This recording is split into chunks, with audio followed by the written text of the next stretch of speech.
சுடு சுடு செய்திகளுடன் உங்கள் தமிழ் நியூஸ்.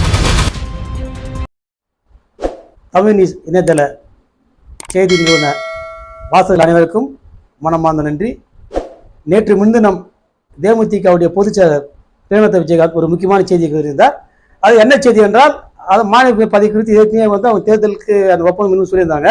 ஒப்புத்தாள் மாற்றப்பட்டது, அதுக்கான டேட் தான் அறிவிக்கிறாங்க. அது குறித்து ஒரு நிருபர் கேட்கின்ற போது, மேடம் எப்போ அதை அது குறித்து சொல்லுவீங்க, அதுக்கான வாய்ப்புகள் எப்போ அமையும், எப்போ சொல்லுவீங்க அப்படின்னு கேட்குறப்ப என்ன சொல்றாங்கன்னா, எல்லாம் முடிஞ்சிச்சுங்க, அதான் நீ சொன்ன மாதிரி ஒப்புத்தாளம் மாதிரி எல்லாம் கன்ஃபார்ம் ஆயிடுச்சு, அது வந்து எடப்பாடி பழனிசாமி அதிமுக பொதுச்சு எடப்பாடி பழனிசாமி அறிவிப்பாரு, வெகு விரைவில் அறிவிப்பாரு அப்படின்னு சொன்னாங்க.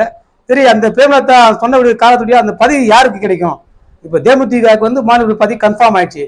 அந்த பதவி வந்து யாருக்கு கிடைக்கின்றப்போ நம்ம யோசிக்கிறப்போ பார்த்தீங்கன்னா, இப்போ வந்து 2 ஆப்ஷன் தான் இருக்குது.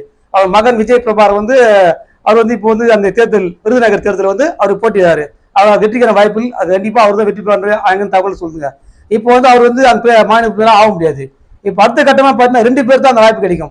ஒன்று பிரேமலதா விஜயகாந்த் வந்து அந்த மாநில பேர் ஆகணும், இல்லைனா வந்து ஏற்கனவே எல்கே சுதீஷ் வந்து அதிமுக வந்து போன தேர்தல் வந்து மாநில பேர் தரனாங்க, கடைசியில் அந்த தர முடியல, அது அப்படியே ஒதுக்கி தள்ளி போய்விட்டது. ஆனால் இந்த முறை வந்து பார்த்தீங்கன்னா தேமுதிக கட்சிக்கு வந்து அவங்க கன்ஃபார்மாக தரணும்னு சொல்லிட்டாங்க. போன முறை வந்து அந்த பதவி வந்து பாட்டாளி மக்கள் கட்சி சேர்ந்த அன்புமணிக்கு அந்த பதவி வழங்கப்பட்டது.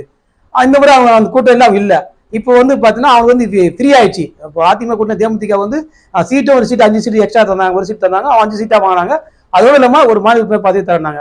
அந்த பதவி வந்து நமக்கு கிடைச்ச தகவல் படி தற்சமயம் யார் கிடைக்குன்னு பார்த்தீங்கன்னா எல்கே சுதீஷ் அவர் தான் வந்து மாநில பதவி தர போகிறாங்க. அதுக்கான அறிவிப்பு வந்து இந்த தேர்தல் முடிஞ்சு ஒரு 1 வீக் அப்படின்னா 2 வீக்ல அந்த அறிவிப்பு வெளியாகும். ஏன்னா பிரேமலதா வந்து அவங்க மாநில அரசியல் பண்ண போறாங்க, அவங்க சட்டமன்ற தேர்தலில் பிரேமலதா எலெக்ஷன் போட்டிடுறாங்க. ஆனால் அவங்க வந்து மாநில வந்து கேட்கல. அவங்க இந்த ஏற்கனவே அந்த பதவி நினைச்சா இப்போ எல்கே சுதீஷ் தான் கன்ஃபார்மாக அந்த ஊரில் பதவி தராங்க. ஏன்னா பையன் வந்து எம்பி ஆகிட்டாங்க. இப்போ அவங்க தம்பி வந்து இப்போ வந்து அவங்க மாநில பதவி தேவைப்படுறாங்க. இதுதான் வந்து தமிழ் தலைப்பு நிச்சயம் வந்து பார்த்தீங்கன்னா பிரேமலதா வந்து அந்த பதவி கேட்கல. எல்கே சுதீஷ்க்கு வந்து கண்டிப்பாக வந்து மாநில உறுப்பினராகிற ஒரு மகிழ்ச்சியான செய்தி வந்து நமக்கு தகவல் கிடைச்சிருக்குது. வருகின்ற மாதங்களில் அதுக்கான வாய்ப்புகள் வந்து அதிமுக அதிகபூர்வமாக அறிவிக்கும்.